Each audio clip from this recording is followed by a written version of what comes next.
नमस्कार।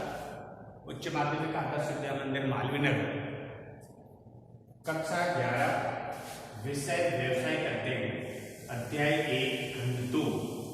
आज जो हमारा प्रकरण है वाणिज्य कॉमर्स। अधिकतर बहुत सारे लोग ये बोलते रहते हैं मैं वाणिज्य पढ़ता हूँ, मैंने कॉमर्स ली है। तो आज अब हम सीखेंगे कि कॉमर्स क्या होता है। तो देखिए सीधी सी भाषा में, हमारी भाषा में वाणिज्य यानी कॉमर्स क्या। तो ये जो वाणिज्य है इसमें व्यापार प्लस व्यापार की सहायक क्रियाएं वाणिज्य कहलाती हैं। व्यापार प्लस व्यापार की सहायक क्रियाएं वाणिज्य कहलाती हैं। वैसे वाणिज्य में होता क्या है कि जो वस्तु या सेवा के उत्पादक है यहां से लेके उपभोक्ता के मध्य तक जितनी भी क्रियाएं होती है वो वाणिज्य में आती है। हमने पहले भी बताया है कि वाणिज्य व्यापार प्लस व्यापार की सहायक क्रियाओं को ही वाणिज्य कहते हैं। अब यहां पर हम इसको दो भागों में पढ़ेंगे। वाणिज्य के दो भाग कर दिए हमने, एक तो व्यापार पढ़ेंगे और एक हम व्यापार की सहायक क्रियाएं पढ़ेंगे। तो सबसे पहले आ जाइए व्यापार यानी व्यवसाय। व्यापार में क्या होता है, अधिकतर लोग ये समझते हैं कि वस्तुएं बेचना ही व्यापार है, लेकिन यदि हम इसका विस्तार से देखेंगे तो वस्तुएं या सेवाओं के उत्पादन से लेकर उपभोक्ता तक की जितनी क्रियाएं वो व्यापार है। इसकी सहायक क्रियाएं हैं वो भी व्यापार में है, उनको भी व्यापार की सहायक क्रियाएं बोला जाता है। केवल हम अध्ययन की दृष्टि से इसको दो भागों में तो हमारे अच्छी तरह समझ में आ जाए। तो पहले व्यापार। तो व्यापार में क्या होता है कि जो माल की बिक्री या विनिमय के लिए जो क्रियाएं की जाती है वो व्यापार है। हम महानगर में रहते हैं, शहरों को देखते हैं, तो ये व्यापार है। इसको समझने के लिए भी दो प्रकार का व्यापार बताया है, आंतरिक व्यापार और बाह्य व्यापार। आंतरिक व्यापार का मतलब होता है देशी व्यापार, जो एक ही देश की सीमाओं में किया जाता है। क्रय विक्रय करना वो आंतरिक व्यापार कहलाता है। लेकिन एक देश से दूसरे देश के बीच में किया गया व्यापार विदेशी व्यापार है। अब यहां पर जो आंतरिक व्यापार है, इस आंतरिक व्यापार को भी दो भागों में बांट दिया, थोक व्यापार और फुटकर व्यापार। थोक व्यापार का मतलब ये होता है कि ऐसे व्यापारी जो भारी मात्रा में माल खरीदते हैं, उनके पास बड़े बड़े गोदाम होते हैं। जैसे चीनी का थोक व्यापारी, उसके पास 100 बोरी मांगो, 50 बोरी मांगो, 1000 बोरी मांगो, आपको सप्लाई करता है, यानी व्यापारी को सप्लाई करता है। व्यापारी वहां से छोटे छोटे जो व्यापारी होते हैं, जैसे हमारे आसपास में गली मोहल्ले में जो व्यापारी होते हैं, ये व्यापारी थोक व्यापारियों से माल प्राप्त करते हैं। थोक व्यापारी के पास जैसे चीनी और गुड़ का थोक व्यापारी है, उसके पास चीनी की वैरायटी मिल जाएगी, गुड़ की वैरायटी मिल जाएगी और चीनी और गुड़ ही मिलेगा। लेकिन ये जो फुटकर व्यापारी होते हैं, ये हमारे गली मोहल्लों में होते हैं, इनके पास सामान की मात्रा कम होती है लेकिन वस्तुएं अनेक प्रकार की होती हैं। जैसे हम फुटकर व्यापारी के पास जाते हैं, कोलगेट भी मिल जाता है, साबुन भी विभिन्न तरह की मिल जाएंगे, चीनी भी मिल जाएगी, गुड़ भी मिल जाएगा, घी भी मिल जाएगा, तेल भी मिल जाएगा, दालें भी मिल जाएगी। यानी विभिन्न प्रकार के हमारे घर में जो सामान काम में आते हैं या हमारे स्टेशनरी की जो वस्तुएं हैं, ये बहुत सारी चीजें एक फुटकर व्यापारी के यहाँ मिल जाती है। तो ये तो आप जानते हैं, एक फुटकर व्यापारी जो हमारी घर की आवश्यकताओं की एक सूची बना के हम उसको दे देते हैं, वो सारी वस्तुएं हमारे को उपलब्ध करा देता है। तो ये होता है फुटकर व्यापारी, लेकिन इसके पास मात्रा कम होती है। आप जैसे ही ज्यादा सामान की मांग करेंगे तो ये आगे से मंगवा के देगा आपको। लेकिन जो थोक व्यापारी मंडियों में जो होते हैं, इनके पास बड़े बड़े गोदाम और भारी मात्रा में सामान होते हैं, लेकिन कुछ ही सामान होते हैं। चावल के व्यापारी के पास, जो थोक व्यापारी है चावल का, उसके पास चावल की विभिन्न वैरायटियां होंगी, लेकिन चावल के बड़े बड़े गोदाम और चावल की भारी मात्रा में होगी। इसके बाद हम इनको और विस्तार से यदि पढ़ें तो जैसे राष्ट्रीय स्तर के व्यापारी, राज्य स्तरीय व्यापारी और स्थानीय व्यापारी, ऐसे भी इनका डिवाइडेशन किया जाता है।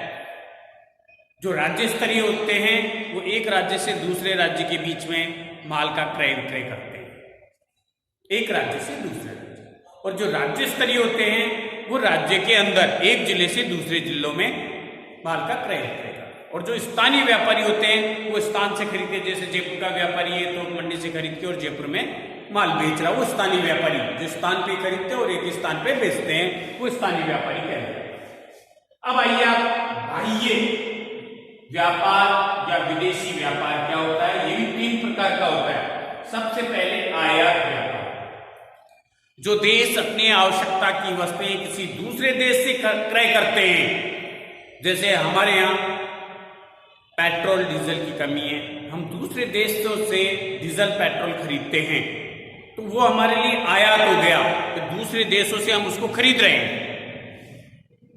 दूसरा है निर्यात, तो हमारे यहाँ आवश्यकता से अधिक वस्तुएं हैं, हम उनको दूसरे देशों को बेचते हैं। जैसे हमारे यहाँ चाय की अधिक मात्रा में उत्पादन होता है तो भारत चाय का दूसरे देशों को बेचता है, तो वो निर्यात हो गया।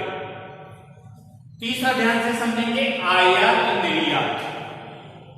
हम एक देश से आयात करते हैं, उस पर अपना लेबल लगाते हैं, अपनी पैकिंग करते हैं या उसमें कुछ निर्माण करते हैं, दूसरे देश को बेच देते हैं। तो ये हो गया आयात निर्यात। हमने उसको काम में नहीं लिया, हमने एक देश से खरीदा है, उसमें हमारी पैकिंग की है या कुछ संशोधन किया है, उसकी वेराइटी बनाई है और हमारा लेबल लगा के और दूसरे देश को निर्यात कर दिया। तो हमने आयात क्या किया, एक देश से आयात किया और दूसरे देश को निर्यात कर दिया। तो ये तीसरे प्रकार का हो गया आयात निर्यात व्यवसाय। अब देखिए व्यापार की सहायक क्रियाएं, परिवहन, भंडारण, बीमा, बैंक और विज्ञापन। ये सहायक क्रियाएं, इनके बिना व्यापार नहीं हो सकता। जैसे परिवहन, तो परिवहन जो बाधाएं आती है व्यापार में, उन बाधाओं को ये सहायक क्रियाएं दूर करती हैं। कैसे? स्थान की बाधा, जैसे माल का उत्पादन होता है उद्योगों में, उत्पादन होने के बाद में उस माल को उपभोक्ता तक पहुंचाने के लिए परिवहन की आवश्यकता होती है। अब परिवहन भी अलग अलग प्रकार का है, ट्रकों के द्वारा एक स्थान से दूसरे स्थान पर माल पहुंचता है, रेलवे के द्वारा माल पहुंचता है, हवाई जहाज प्लेन के माध्यम से माल एक स्थान से दूसरे स्थान पहुंचता है। तो जिस प्रकार का व्यापार है या जिस प्रकार की वस्तु है उसको एक स्थान से दूसरे स्थान पर पहुंचाना और समय पर उपलब्ध हो जाए, इसलिए हम उसको एक स्थान से दूसरे स्थान पहुंचाते हैं। तो स्थान की बाधा को दूर परिवहन करता है। इसी में संचार भी जुड़ा हुआ है, टेलीफोन वगैरह जो भी है। भंडारण या स्टॉक, यानी समय के ऊपर माल जब मिलेगा, जब पहले माल को तैयार किया जाएगा। जैसे मकर संक्रांति आ, अब मकर संक्रांति के ऊपर पतंग चाहिए, अब उस समय यदि उत्पादन किया जाए तो मकर संक्रांति के ऊपर पतंग उपलब्ध नहीं हो सकती, इसलिए पहले से उत्पादन चलता है और उसको गोदामों में यानी स्टॉक किया जाता है ताकि हम समय पर उस माल को उपलब्ध करवा सकें। तो ये जो समय की बाधा है, समय की बाधा को भंडारण यानी स्टॉक यानी हमारे गोदाम दूर करते हैं। अब माल एक स्थान से दूसरे स्थान पर जाता है तो उसमें कितनी बार दुर्घटना, बीमा, इसकी दुर्घटना, आग, चोरी, ये सारी बाधाएं बीमा दूर करता है, इसलिए उसका बीमा करवाया जाता है। माल के उत्पादन में और वितरण तक में जितने भी वित्तीय समस्याएं आती हैं ये बैंक दूर करता है।